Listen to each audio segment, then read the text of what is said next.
Welcome in, brand new Friday Scramble, July 8th, 2022. I'm Rick Gehman, that right there, Andy Lack. And Andy, look at us, both away from our home headquarters. How are you?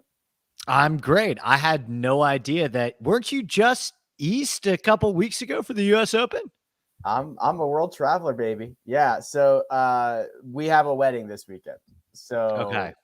we're in Worcester, Massachusetts for a wedding. We're flying back tomorrow. So just a quick trip this time around.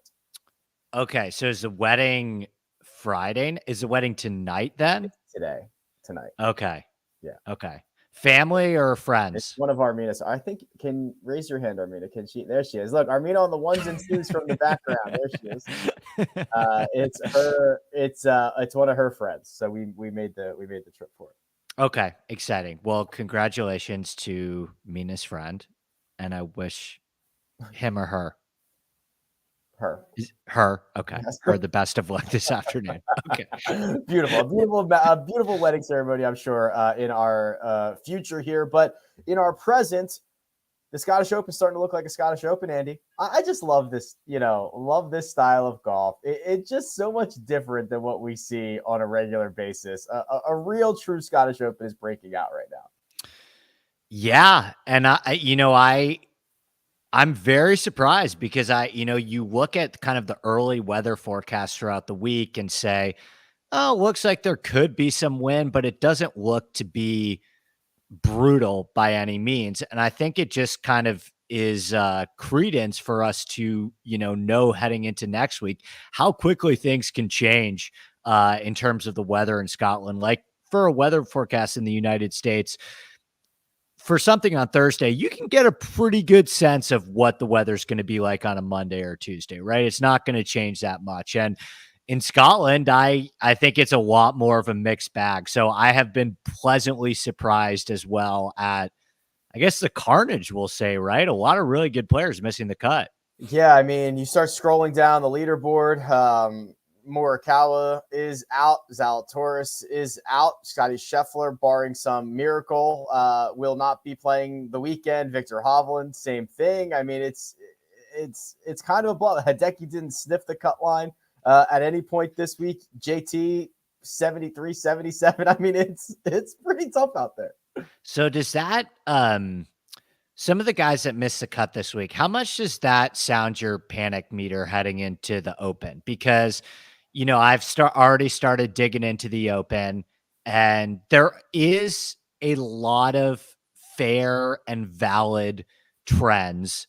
I know both of us are a little bit colder on trends, but not just in the Open, at all major championships, that coming in with really good recent form, even in the most recent start, is really essential. And I think we're starting to see this trend lately where more good players are starting to play the week before majors. And it's hard to really call these a tune-up or a scrimmage anymore, right? Like, I think history has shown us that, it matters, and you want to have some good ball striking form coming in. So does this worry you at all for a Scheffler or a JT, a Hideki, et cetera?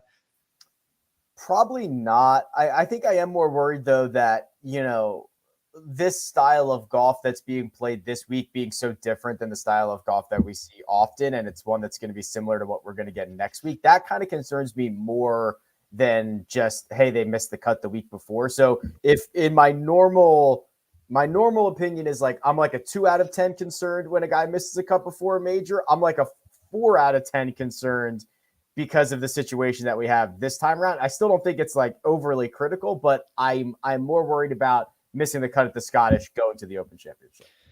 Yeah, who would you say that you feel best about between Morikawa, JT, and Scheffler, who are all going to miss the cut? I think it's still Scotty, right? I think Scotty has proven this year that the floor is incredibly high. And I mean, he missed the cut at the PGA, right? And then and then bounced back immediately and figured it out again, right? Like we have not seen 2 bad starts from Scotty Scheffler in a row in quite some time. Right. And the wave thing too. Scotty, I guess, is on this side of the wave, but I mean, I still think unless the afternoon wave is going to play like 3 strokes harder than the morning wave today, which I don't think is going to end up happening, they're still probably going to end up being a 2-stroke advantage for the PM AM guy, or the AM PM guys. Sorry. So, even with like Morikawa, who's going to end up missing the cut by 1 or 2, it doesn't look as bad when you consider the fact that, he had a 1.5-stroke to 3-stroke potentially wave disadvantage. Yeah, as of right now, this is obviously constantly changing. It's about a 2.5 shot difference. AM PM will play like 3 strokes over par for the first 2 rounds. PM AM will be like 5.5. That wave's already done because of the timing of things. So it'll probably end up being like 2.5 shots. Which, listen, Andy, we should probably, that something like that could happen next week as well, where you just get wiped on a wave. And if you're on the wrong side of it, you're on the wrong side of it. There is kind of a larger DFS strategy, and I get this question a lot, especially around Open Championships, where it's like, hey, should I stack this wave? And I'm like, well, yeah, you might want to stack that wave, but you also might want to stack the other wave as well, right? Just because there's sometimes where we don't know what that wave's going to be, but we know we're going to get one. Yeah. Did you end up doing stacking this week? So my bets were more around guys that were going off a little bit earlier. I did not think so. The way that I was looking at it, I knew the wind was coming. I thought it was going to impact a lot of guys, kind of like their second nine. It seemed to impact them a lot earlier than that. So I had about, I did lean some DFS lineups where I had maybe like 60% of them were wave advantage stacks, but I still left the other ones out there kind of to see what happens. Yeah, I didn't really stack either this week, and I think the reason I did that was, I just had a friend come back from Scotland and talk about how, all the days that they thought were going to be super windy ended up being the calm ones, and the days where they thought were going to be calm ended up being super windy. And I just felt like I had a smaller investment this week. So I just said, you know what? I want to see what the weather forecast does this week based on what it looks like on Monday, Tuesday, and how true that ends up being on the actual day, and maybe maybe use that as like a judgment call for next week in terms of how much I want to go into the weather. And I mean, I think it still kind of surprised me. It ended up being way more windy than the early forecasts were suggesting. Cameron Tringale is currently in the lead. I imagine we are going to see some leaderboard gravity because as of right now, he's 4 shots clear of Doug Gehman second, and he's 5 shots clear of anybody in third. He's 6 shots clear of anyone who's finished and already in the clubhouse. So the clubhouse lead at the moment, 3 under. A couple notables there, Andy. Xander Schauffele, Matt Fitzpatrick. They both made big moves on Friday. And if you start to look at the odds board, the way this is trending, they will be the favorites within the next hour or so. Tringale kind of coming back to earth. He's 5-1. Xander and Fitzpatrick are both 7-1 right now. I think there's a good chance those two are the favorites after round 2 if Tringale comes back to the field. Yeah, I would say that, Tringale is the token kind of this guy, we don't trust him, right? Like he is the all-time. He's the rabbit, baby. Go out there on Thursday, Friday, set the pace. Not going to last, and still looking for that first PGA Tour victory. Yeah, he is the leading all-time money earner without a PGA Tour victory, right? That's like PGA Tour history, $14 or $15 million, something like that. Right. So Tringale is the ultimate this guy can't close guy, and for good reason. I would say that there are enough really solid names right behind him that I have more confidence in, even if Tringale has a 3 or 4 stroke lead on them heading into the weekend. Hopefully for my bank account, that's Neiman and Hatton. But I mean, Spieth looks pretty good to me. He wasn't somebody that I had much exposure to this week at all, but he really does seem like the type of player where he can kind of just flip a switch on these in this style of golf. It brings out the best in him. You're going to hear it a lot in the next 7 to 10 days. It's like he's just so creative and thoughtful, and I want to get to the coverage in a second, but they got John Rahm in the middle of his round. They were walking with him and interviewing him, and I think it was Iona Stevens. She does an awesome job with this, and she kind of she's been great. Yeah, she's awesome. She did. She asked him like, "Hey, you're kind of a fiery guy. Conditions like this, how does it make you feel?" And he kind of was like, "You have to remember that everyone else is playing the same golf course, right? And like everyone else is getting bad breaks, and everyone else, and some guys just opt to not grind it out. And Spieth is like the total opposite of that. Like Jordan Spieth cares too much about every single shot that he hits. Like cares way too much, and that's really good in this situation." Yes. And I think that we had kind of talked about in the weeks leading up, like how we always felt like this year was going to be a really, really good opportunity for Spieth to add another major to his resume, because all of these major venues set up really, really well for his game, including Brookline, including Southern Hills, compared to other USGA and PGA Championship venues. And he's been pretty disappointing in the biggest tournaments this year. He's popped up from time to time at kind of his courses. Like he's played well at Colonial this year. He's played well at Pebble Beach this year. Obviously he won the Heritage, but in terms of the big tournaments, he's been disappointing based on what I think you and I and many others were expecting at the start of this season. And so we both kind of said, okay, just show us a little something leading in, a little links form leading in. And he looks as primed as ever. Like, let me ask you this question. If he goes on to win this week, would you make him the favorite at St. Andrews? So I argued earlier in the week that like he was the guy. So I'm like, Monday, you could get him next week at like 28-1. And it was like him and Patrick Cantlay and Cam Smith. It was like the argument is if one of these guys wins, their odds are going to get cut. I argued, I might have said it to you. I said it to somebody who was like, Spieth will be the favorite, which I agree. I think it's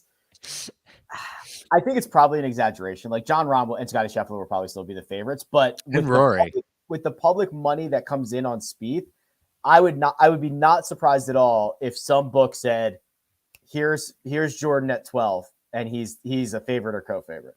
Right. So I pretty much agree with you. I think that that Spieth probably passes a guy, gets up there to that range. I think he would come in around 15, 16 if he ends up winning this week. They'll be much quicker.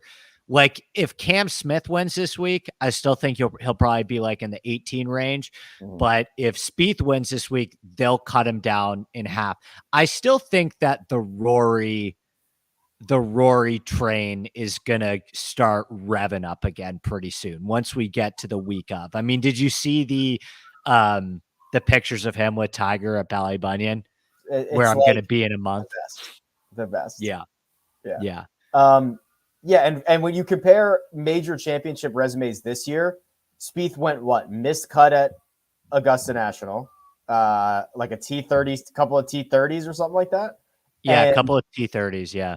And Rory's got a top 10 in every single one of them. Like, right. Rory should probably be the favorite. My wallet will be much bigger if we can pull off the Xander Schauffele Adam Svensson double. Andy Svensson out in front at the Barbasol. They're way behind. They had a fog delay this morning. They're a couple hours behind. Svensson's on his second 9, a couple clear. The rest of the board shaping up as you would expect at a Barbasol, but Svensson's in first. Hubbard is 3 shots back, T3. Hubbard was one of the favorites or co-favorites this week.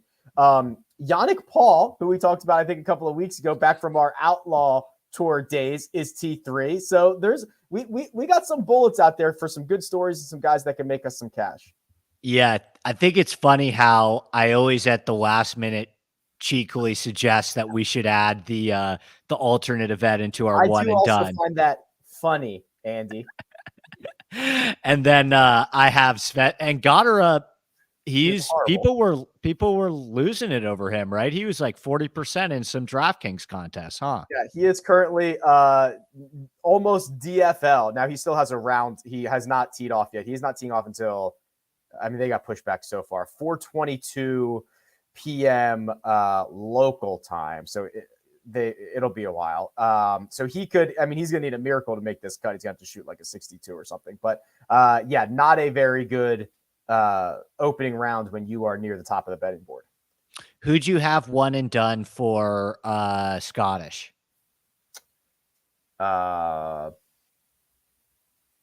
Tommy. Yeah, you had Tommy. I remember just now. You had Tommy. Okay, so I have Cam in that one too. So Tommy will overcome the bad wave to make the cut, right?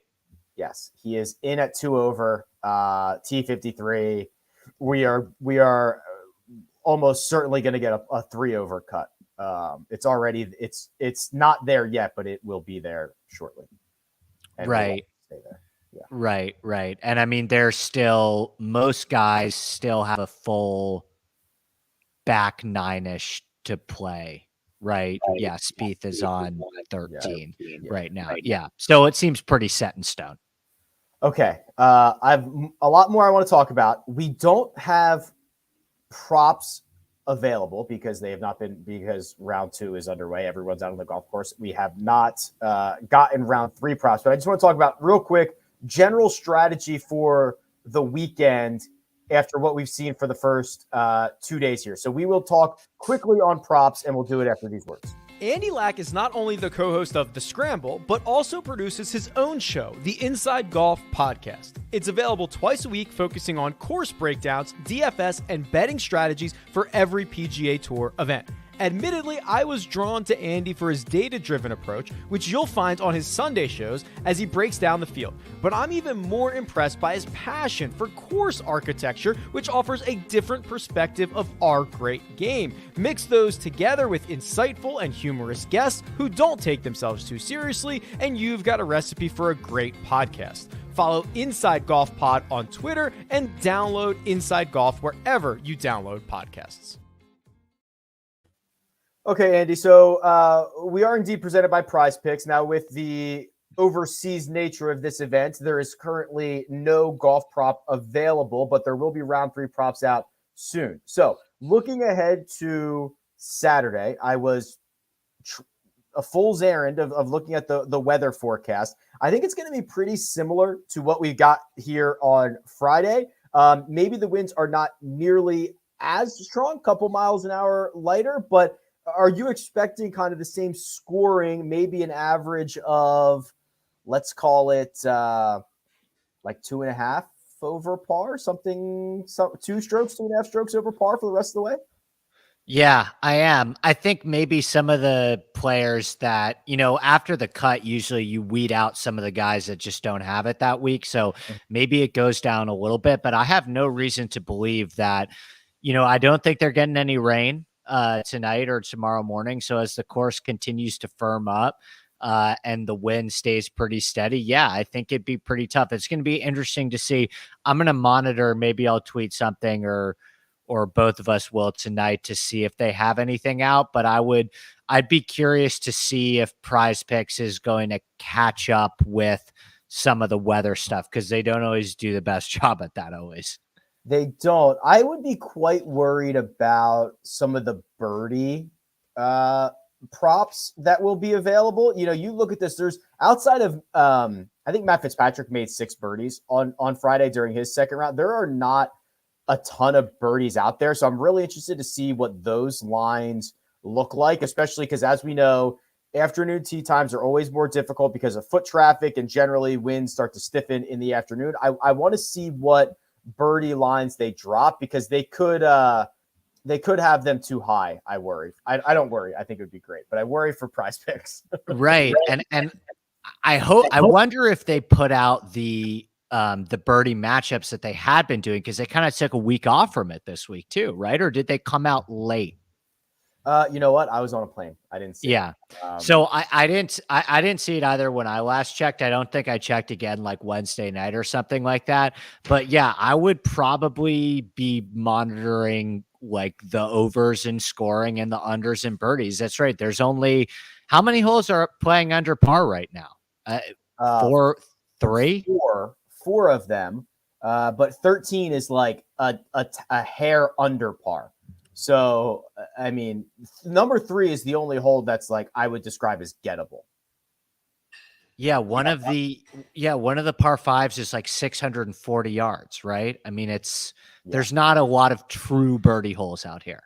Andy M is our resident PrizePicks birdie or better. He tracks all this stuff. He's been keeping track of the headliners and their records. So those matchups have been out there. So I can imagine they'll continue to roll, and Andy will continue to let us know how those shape out. But the headliners have been very, very good in that regard. Just trying to see if there's anything else here. The Barbasol. Hold on. Let's wrap on this PrizePicks stuff. So I think it's going to play about 2 strokes over par.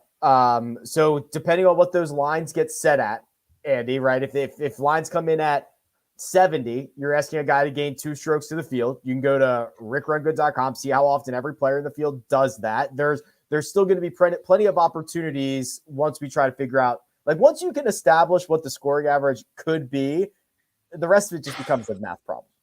Right. Andy M, by the way, this guy's the man. He's keeping track of all this stuff. Arguably the best Andy on the show, honestly. I cannot disagree with this guy. 12, 6, and 4 for the headliners. I think they're cool. I don't think they have the eyes on golf that they do on NBA and NFL, because this is something they could have noticed within the first 2 or 3 weeks. And they've been doing these matchups for like a month now. Yeah. They're now like, I don't know what they were coming into the week, like 96, 60, and 25. So now they're going to be 108, I mean, they're print machines right now. So keep an eye out for this. Sometimes they come out later. Like, they came out later this week. We didn't have a chance to talk about it on the Tuesday show, but they are probably the best place you can get in. If you want to get in, there's a link in the description. The code you're looking for, it's Rick. It's 100% instant deposit match up to $100. Andy, I want to continue to talk about some of the stuff that's going on in Barbasol and some other ideas I want to run past you, but we're going to hit a quick break for a second. If you're not playing daily fantasy on PrizePicks, then you're not really playing daily fantasy. They offer nothing but props, and they do it better than anyone else. You pick 2 to 5 players on an over-under and can win up to 10 times on any entry. They allow mixed sport entries, meaning you can take the over on LeBron James and the under on Jon Rahm. The golf-specific props are amazing. Birdies or better, fairways hit, greens in regulation, round score, and now, yes, single hole props. That's right. What score will a golfer make on a specific hole? I have PrizePicks specific tools on my website to help you build the best entries, and now PrizePicks is offering a 100% instant deposit match up to $100. Just use the code RICK at sign up or click the link in the description. That's code RICK. Good luck. Okay, Andy, a couple of items here. TJ says Rick is going to be stumbling into the hotel room at 2 a.m. just to turn on the live golf from Scotland. So we already had this conversation. They were like, oh, we should go back to someone's hotel room and have a party after the wedding. And I was like, not ours, because that's where I'm going to watch golf. So you guys can do whatever you want. I'll be watching golf. So not our room. So Armina and I had to lay down the law there. This is a golf watching zone. I think Mina even just in the background was like, I second this. Yeah. Is she in on that? Can you see? Yeah, she might have been. Oh, no. I think she's. She's calling you a loser. She's saying, I'll be in the other hotel room at the after party. You can have fun with your golf at 2 a.m. Yeah. Jason Julia says, Neiman at 50-1. I'm considering it. He is 9-1 right now at Caesars. So, Andy, if any book in the world is offering Joaquin Neiman at 50-1, smash it. Jason, if you're still in the chat, are you talking about the Open next week? Because he might be talking about the Open next week, which I don't disagree with. Okay, that would make way more sense. I was going to say, if a book is offering you 50-1, they will probably not pay it out because they don't seem like a very reputable book at this moment.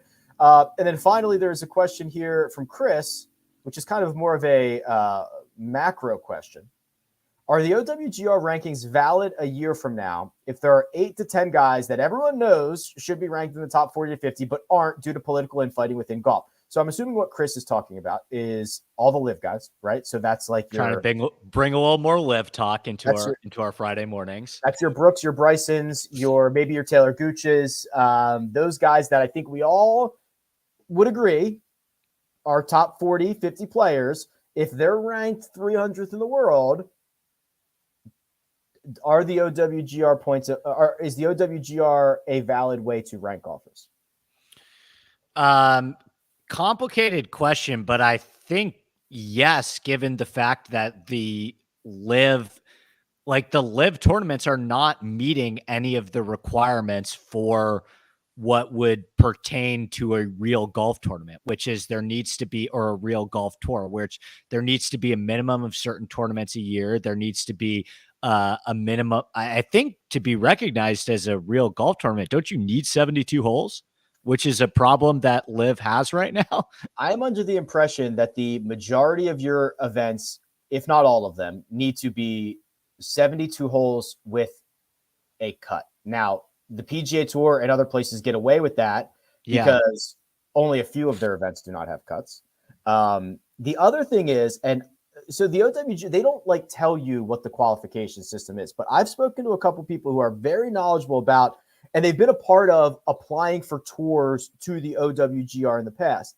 And I am under the impression that you have to have I think it's a minimum of 70. You have to average 70 entrants for your season, which again, the PGA Tour is going to have events where they have 30, but because they average over 70 for the year, that's all good. So I believe Liv has two issues: that they're not playing 72 holes and that they're not averaging 70 golfers. Yeah, I'm not sold on the fact that the Liv tournaments are going to get recognized by the OWGR. Now, I will say this. I could see a scenario where all of the majors, because I mean, it is in the best interest for the majors to have the best live players at their tournaments, right? Because this in a way elevates the majors, because now the majors suddenly turn into the only tournaments on the entire calendar year where you see everybody in the same place, right? So could you see a scenario where even if they don't recognize live via the OWGR, some of the best players get special exemptions into them? Wow, that would be interesting. I hadn't thought about that. Yeah, I don't know. That would feel like a major. So let's just say, for example, and maybe the U.S. Open is a bit. Let's just say the U.S. Open extends a special invite to Taylor Gooch, who otherwise cannot qualify for the U.S. Open. I feel like that would put the USGA in a situation where they are picking winners and losers. They are now politicizing this, so I feel like they wouldn't do it. But it would be interesting. Yeah, I mean, and it would be for their benefit, right? It would that's kind of what they want all of the hype possible to be building around these major championships is kind of the only places. But I agree with you. I guess for the US Open, and I don't know if these organizations are like above doing stuff like that. Like, didn't Ricky Fowler just get a special invite into last year's PGA Championship? Yeah, and I mean, didn't they offer one to Phil a year that he wasn't qualified?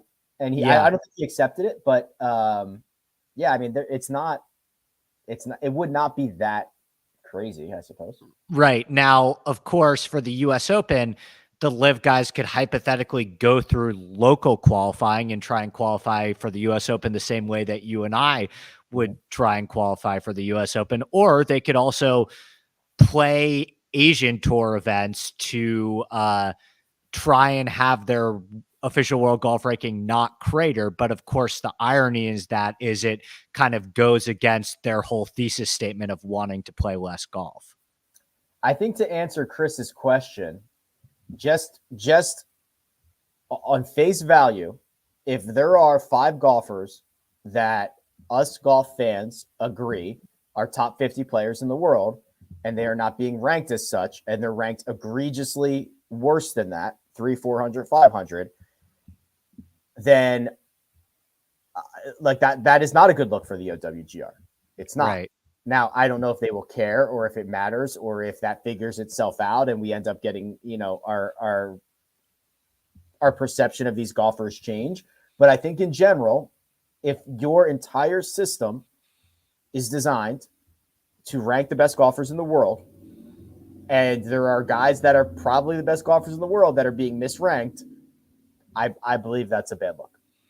Right. And I think that's kind of the inherent problem that we are faced with Liv to begin with, is and I've been thinking about this a little bit because I was diving into the Open last night and early this morning, and I was trying to figure out how to evaluate these guys that played in the Liv event. Like how do I evaluate a 10th place finish in Liv Portland from Bryson? How do I evaluate a 7th place finish from Gooch, a 20th place finish from Brooks? And I think that's the problem that, or the predicament, I guess, that the OWGR faces is, are these guys still the best players in the world? Like how do we evaluate any of it? And is this the type of decision that you think is going to come soon? By the way, I know you're a little bit more plugged in than I am, but how much time do they have to kind of sit on this before they vote?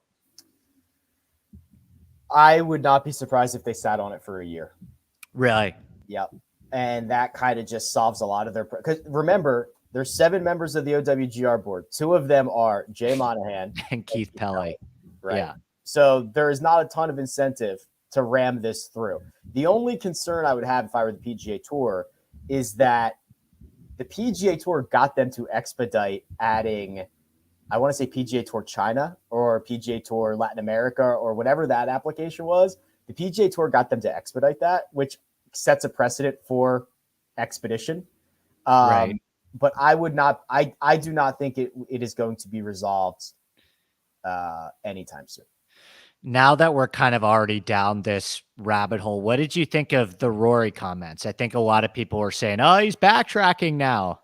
I think there's a portion of him backtracking in it for sure. I think that is a very, I don't know, maybe it's just a very different comment when you contrast it to like Billy Horschel, right? Not that Billy Horschel is the spokesperson for the PGA Tour like Rory McIlroy is, but yeah, I mean, for these tours to coexist, I don't know how realistic that is. Honestly, I don't know how realistic that is. So I do think Rory was backtracking a little bit.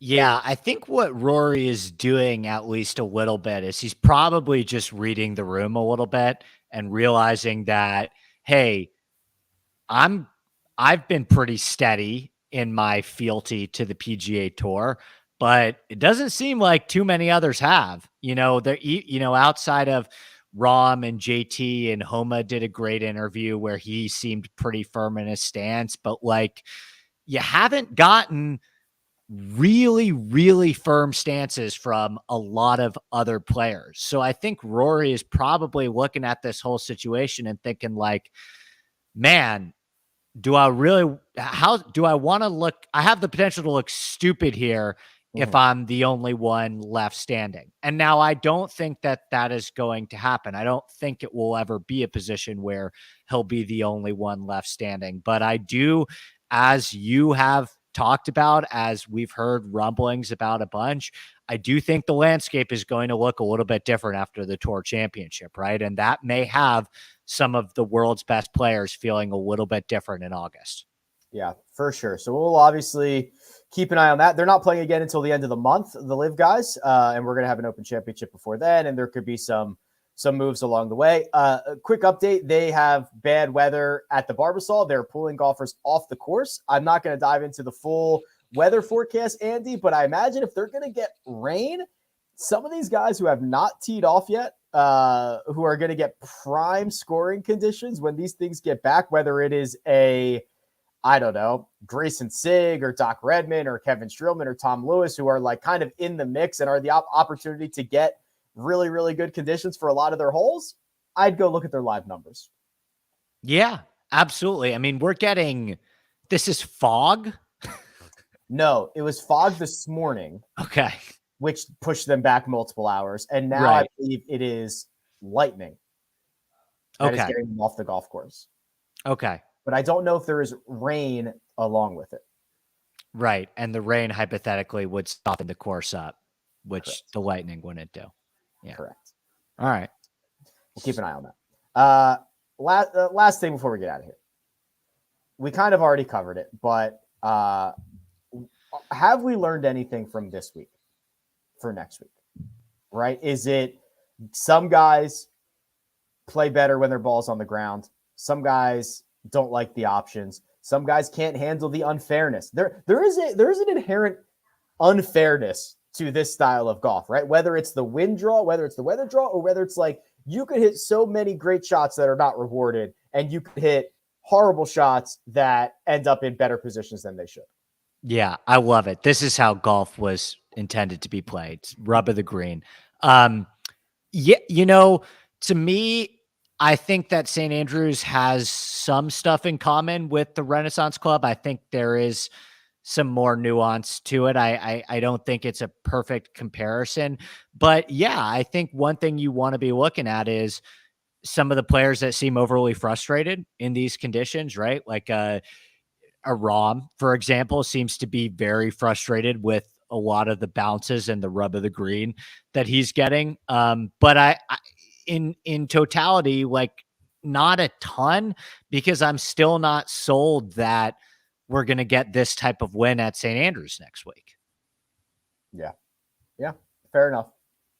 Well, Cameron Tringale just made another bogey, so he's back down to 7 under, which is now just 2 shots clear of Gibb, now just 4 shots clear of Fitzpatrick and Schauffele, who are already in the clubhouse. I imagine if we waited 30 more seconds, I could refresh Caesars and see that Fitzpatrick and Schauffele are like the co-favorites to win this thing, which is the direction we thought this was headed in. And if we get those two in the mix on the weekend, it'd be well-deserved to be 2 of the hottest players in the world battling it out. What's your temperature on Xander winning the Open? He seems like he's catching some deserved big time buzz. I think the stigma on Xander has changed a little bit from the Travelers, where there used to be a bit of a, you used to kind of had to do it in silence if you were betting Xander Schauffele outright, and now it feels like there seems to be a bit of a bandwagon growing for him. I think we've learned a lot recently that these guys catch fire. They make a lot of noise, and sometimes it goes on for 4, 5, 6 weeks. If you're Scotty Scheffler, sometimes it goes on for 25. If you're Tiger Woods, sometimes it goes on for 250. And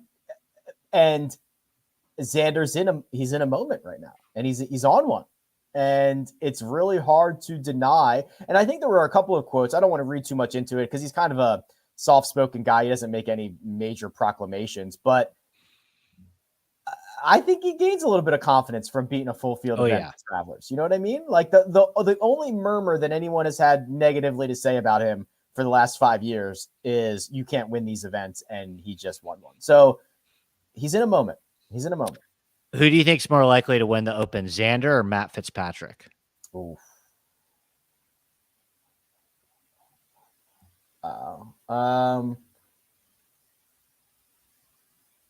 That's good.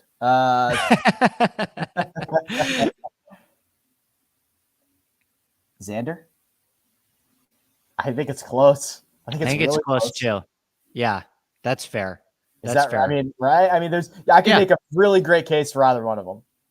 Right. No, I agree with that. I'd give Xander, I think, a slight edge, but it's very close. And just like that, we'll put a bow on the show. They are now the favorites. Xander and Fitzpatrick are both 5-1, Tringale 6-1, as we proclaimed 39 minutes ago that this would happen. Andy, we're going to put a pin in it there because I got wedding stuff to go do. The golf is wrapping up here. We're going to get you out to start your Friday. Always a good time to chat with you. Next time we talk Tuesday, it'll be Open Championship week. Cannot wait. I already started my article that I will post on Monday for you guys on the website, RickRunGood.com. My excitement is at an all-time high. I cannot wait. I thought that this week so far has been a perfect appetizer, and excited to chat more Open with you next week, my friend. Enjoy the wedding. Yeah, thank you. It'll be special. Armina on the 1s and 2s. There she is. Thank you very much. Andy Lack's available on Twitter at ADP Lack Sports. You can find me at RickRunGood. This has been your Friday Scramble. See you next time.